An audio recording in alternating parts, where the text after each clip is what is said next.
Amém. Tá com a palavra, meu irmão. Pode ficar à vontade ali. Eu tenho uma palavra da parte do céu para os irmãos, com toda a humildade eu falo isso.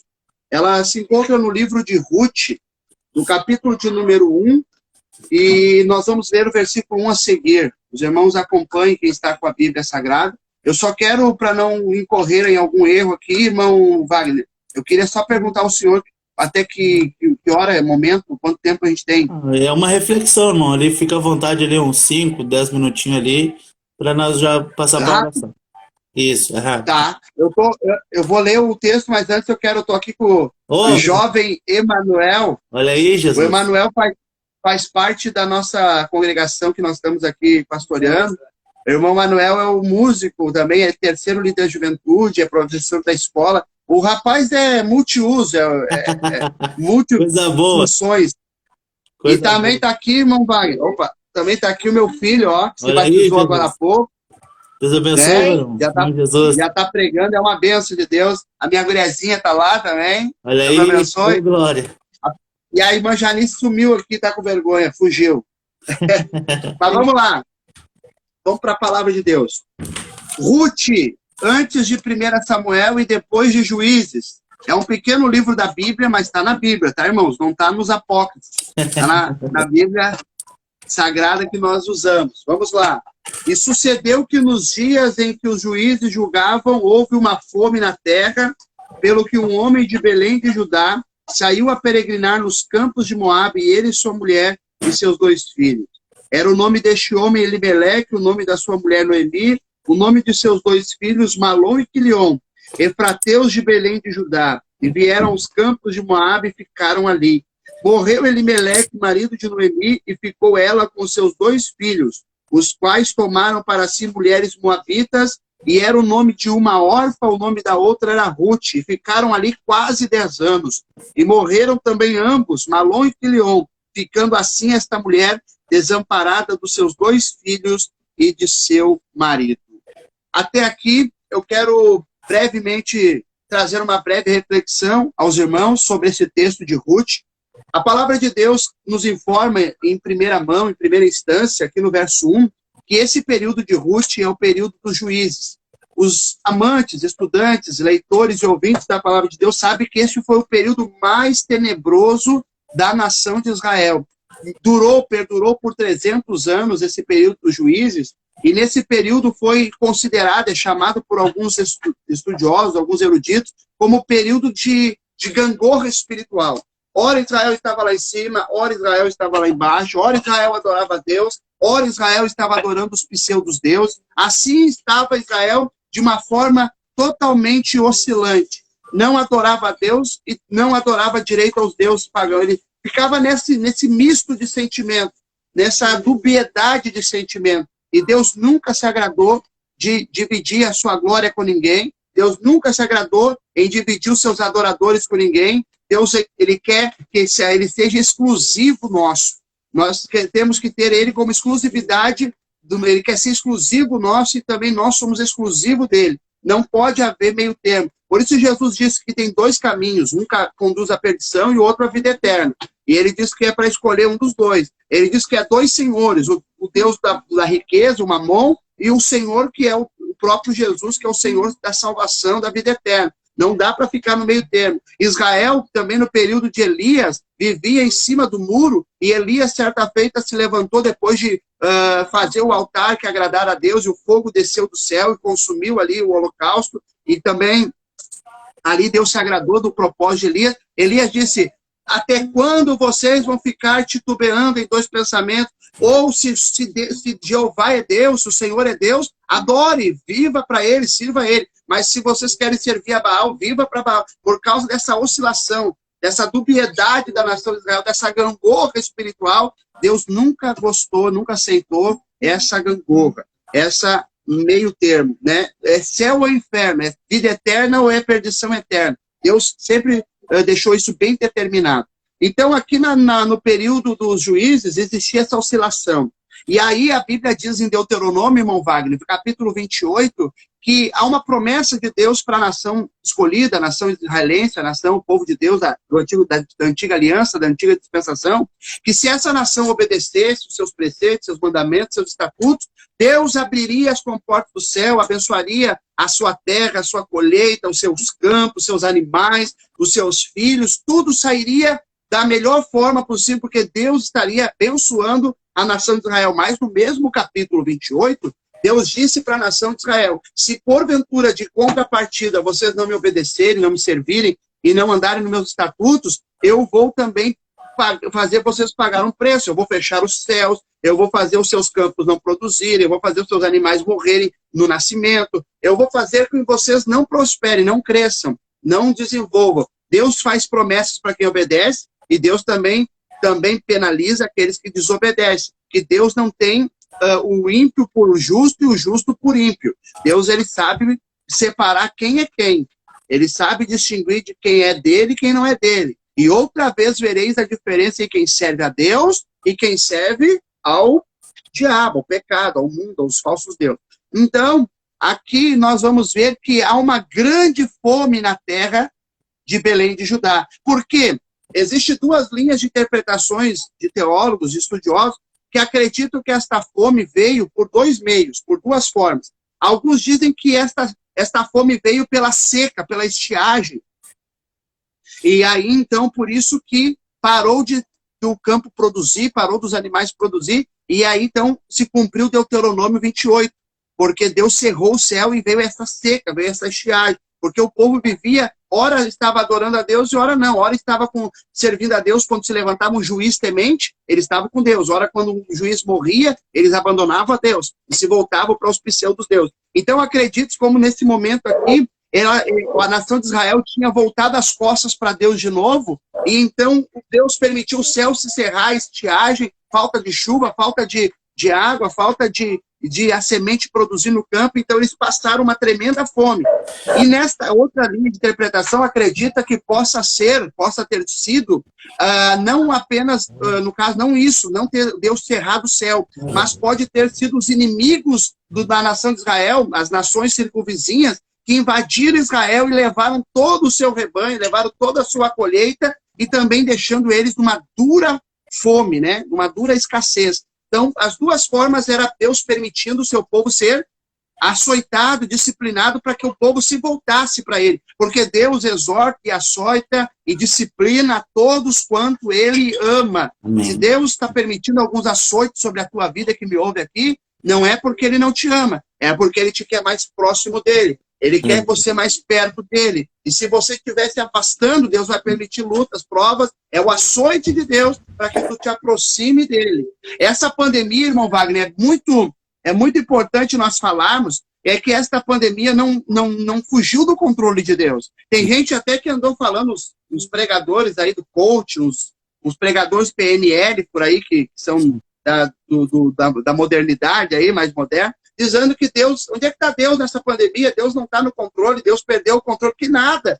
Deus está no centro do trono, na glória eterna, ele está sentado na sua cabine no céu, vamos dizer assim, no controle do universo, na sua cabine de controle do universo, e Deus tem tudo sob o seu domínio, o seu controle. Ele não perdeu as rédeas, ele não perdeu o domínio, o controle, tudo está nos planos de Deus. E essa pandemia, nada me tira da minha cabeça, e pelas escrituras me faz eu ficar mais convicto por isso, ou nisso, é que esta pandemia é Deus dando um chacoalhão na humanidade. É Deus dando um chacoalhão no ser humano, dizendo assim, acordem, eu já mandei tantos homens de Deus, mulheres de Deus, até meu filho eu já mandei, que é o único meio de salvação e vida eterna, e você só tão preocupado em materialismo, em coisas efêmeras, passageiras, em coisas da terra, você só tão preocupado em prosperidade, em riqueza, em casa, em carro. Acordem, vocês precisam voltar para mim, vocês precisam me adorar, vocês precisam me servir, vocês precisam se prostrar ante ao Criador e parar de adorar a criatura, parar de adorar as criações, parar de adorar o Facebook, a internet. Eu sei que é bom, é um meio de comunicação, mas tem gente que está mais presa a essas coisas do que buscando a Deus, servindo a Deus, vivendo para Deus. Deus está dando um chacoalhão no mundo. dizendo assim, cadê a sabedoria dos homens? Cadê o desenvolvimento intelectual dos homens? Cadê a medicina avançada? Cadê os cientistas da NASA? Cadê? Cadê? Se um vírus que com microscópio tem que achar, procurar para achar, como é que isso está abalando a economia, abalando o sistema econômico, abalando o mundo, abalando a educação, abalando a política? É Deus permitindo para dizer, homens, se eu quiser, vocês não têm poder, se eu quiser, vocês não têm nada a fazer, se eu permitir, vocês não têm como achar a solução desse problema. É só se eu quiser revelar, falar, mostrar. É Deus dizendo que é Ele que está no centro de tudo. Então, essa pandemia também foi a mão de Deus, está sendo a mão de Deus para que o homem se volte, assim como foi para o povo de Israel no tempo do juízo. E essa fome, irmão Wagner, que veio, foi Deus disciplinando o povo para se voltar para Deus. E aí a Bíblia diz que Elimelec, já estou terminando, a Bíblia diz que Elimelec, ele tinha uma família composta por ele, né, um pai, a esposa, a mulher, e 2 filhos homens. Um judeu ter um filho homem já era uma grande honra. Agora, 2 filhos homens, para ele era um privilégio enorme. Daria sequência, descendência, daria continuidade na sua geração. Porém, a Bíblia diz que por causa dessa fome, ele tem uma decisão errônea, ele tem uma decisão precipitada, sem consultar a Deus. Quanta gente nessa pandemia está tomando atitude sem consultar a Deus? Quanta gente por causa do desespero? Quanta gente por causa das lutas dessa pandemia, do desemprego? A minha creche, os irmãos sabem que eu tenho uma escola infantil, está fechada há mais de 1 ano, mas Deus está, eu vou testemunhar aqui para a glória de Deus, mas Deus está cuidando da gente aqui em Alvorada, não está faltando comida, não está faltando veste, a conta de água está paga, de luz está paga. Aleluia. Sabe o que eu quero dizer com isso? É que Deus cuida dos que são seus, Ele está cuidando. Aleluia, eu sinto a glória de Deus aqui, irmão pai. Então, meus irmãos, Elimelec tomou uma decisão precipitadíssima, equivocada, acometeu uma gafe, ele foi embora de Belém de Judá para Moabe. Aqui você sabe que Belém de Judá, eu vou chover no molhado, mas Belém de Judá representa, ou que significa, melhor dizendo, casa do pão. A casa do pão estava com falta de pão. A padaria não tinha farinha. Na padaria não tinha trigo. Na padaria não tinha pão. Na padaria não estava tendo alimento. E aí, então, esse homem desesperado e, ao mesmo tempo, sem perguntar se era Deus, se eu fico ou saio, eu me movo ou fico parado. Como o senhor quer que eu proceda? Não vê nenhum momento ele consultar Deus. Ele simplesmente toma por juízo próprio e decisão própria. Eu vou embora. Eu vou tomar as minhas iniciativas. Eu vou usar a minha sabedoria. Eu vou fazer por onde. Eu vou usar aquilo que eu posso fazer. Aquilo que eu tenho como tentar me escapar pela minha vida. Só que aí ele tomou a decisão errada. Porque há caminhos que para o homem parecem direito. Mas o final deles é a morte. E ainda uma coisa que é um adágio popular, que não é a Bíblia que diz, então é um adágio popular, mas que até que corrobora um pouco o que eu estou falando, bastante do que eu estou falando, é que nada está tão ruim que não possa piorar. Cuidado que se tomar uma decisão precipitada, errônea na sua vida, sem consultar a Deus, sem saber se é a vontade de Deus, sem saber se é Deus que está lhe dirigindo, aquilo que já está ruim, que era a fome, que era a escassez, que é a pandemia, que é a falta de emprego, que é a empresa de você, a minha, que está fechada. Mas cuidado que se tomar uma iniciativa precipitada, aquilo que já está ruim pode vir piorar. E Deus não quer que piore, Deus não quer. Ele te botou nesse estreito, ele te botou nessa moenda, ele te botou nesse vale, mas ele está trabalhando, ele quer mostrar que ele está te moendo, trabalhando em mentir. E ele está conosco nessa prova. Só que se nós não deixar o oleiro trabalhar no vaso, o oleiro amassar o barro, o oleiro tirar as pedrinhas das imperfeições do meio do barro, limpar, se nós não deixarmos e quisermos achar que nós somos donos de nós mesmos, e guiarmos a nossa própria vida, depois de nós entregar a vida para Jesus, Wagner, nós não podemos guiar mais a nossa vida é guiada pelo Espírito. Paulo vai dizer aos Romanos que aquele que anda em Espírito não satisfaz as concupiscências da carne, mas antes faz tudo para agradar aquele que o salvou, que o libertou, que o transformou, que é Cristo Jesus. Aleluia. Então, para terminar aqui, já viu que o negócio vai longe. Para terminar, Elimelec, ele saiu da direção de Deus, ele disse: vou embora, vou fazer por onde, vou tentar me escapar pela minha vida, vou fazer aquilo que eu puder fazer para me escapar, e foi embora da sua terra. Belém do Judá representa a casa de Deus, a casa do pão. E Jesus nunca prometeu que em Belém de Judá seria mil maravilhas, senão, nunca ia ter um problema, nunca ia ter uma escassez, nunca ia ter uma luta. Jesus nunca prometeu: no mundo tereis aflições, mas tem de bom ânimo, eu venci o mundo.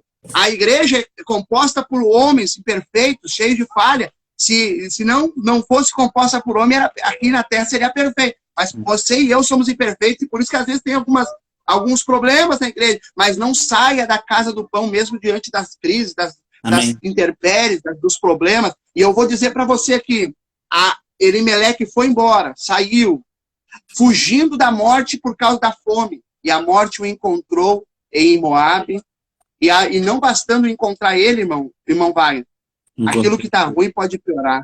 Não bastando ter encontrado Elimeleque, o cabeça, o pai da família, ainda Noemi e os seus 2 filhos, depois de perderem o seu marido, o seu pai, eles ficaram ainda mais 10 anos na terra. Deus deu 10 anos para Noemi e seus 2 filhos, e disse assim, o que nós estamos fazendo aqui? Deus dá um tempo de oportunidade.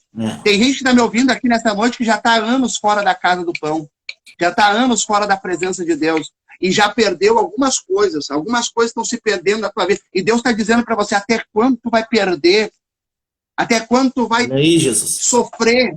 Até quando tu vai ver o barco quase indo a pique, as coisas afundando, e você não cai em si como o filho pródigo que reconheceu, que vendeu tudo, gastou tudo e disse: agora eu tinha tudo na casa do meu pai, não me faltava pão, eu estou aqui cuidando de porcos, não tenho nem o que comer, estou com vontade até... Não, ele não comeu, ele estava com vontade de comer as alfarrobas, a comida de porco, e aí olha o que acontece, ele volta para a casa do pai, e o pai restitui ele tudo que ele tinha perdido. Eu quero dizer algo para alguém aqui: não fique mais em Moabe. Moabe é simbolismo do mundo, é uma metáfora do pecado, porque Moabe e os amonitas é um nascimento incestuoso. Você não sabe. Sim. Foram nações que nasceram do incesto, de Ló e as suas filhas, do pai e as próprias. Então, cuidado para não sair para um lugar de maldição, sem a direção de Deus, sem a vontade de Deus, porque o alto preço pode pagar. Volta para a casa do pão. Porque eu vou terminar assim, irmão Wagner. O versículo de número 6. Então se levantou Noemi com as suas noras, voltou do campo de Moabe, porquanto na terra de Moabe ouviu que o Senhor tinha visitado o seu povo, dando-lhe pão. Oh, glória. Noemi, Deus manda eu te dizer para você: sai dessa inércia, sai dessa Moabe, sai desse mundo, Noemi. Deus está mandando te avisar que aquilo que está em escassez aí, Moabe, está fazendo você morrer e perder tudo que tu tem na tua volta, já tem pão na casa do pão. Deus já deu vitória lá. Volta. Tem notícia boa para você chegando hoje. Tem pão na casa do pão. Deus quer te libertar, te salvar, te transformar, restituir, restaurar a tua vida. Volta, Noemi. Você já perdeu muito saindo da direção da casa do Pai, da casa de Deus. Volta hoje, assim te diz o Senhor. Em nome de Jesus, Deus abençoe, irmão Wagner. Aleluia. Glória a Deus. Deus abençoe, irmão Wanderson. Essa palavra maravilhosa. Nós vamos Dá orar. Dá para cantar um corinho? Vamos orar e daí no final a gente canta o louvor daí, pode ser? Tu que manda aqui, homem de Deus. Está no controle.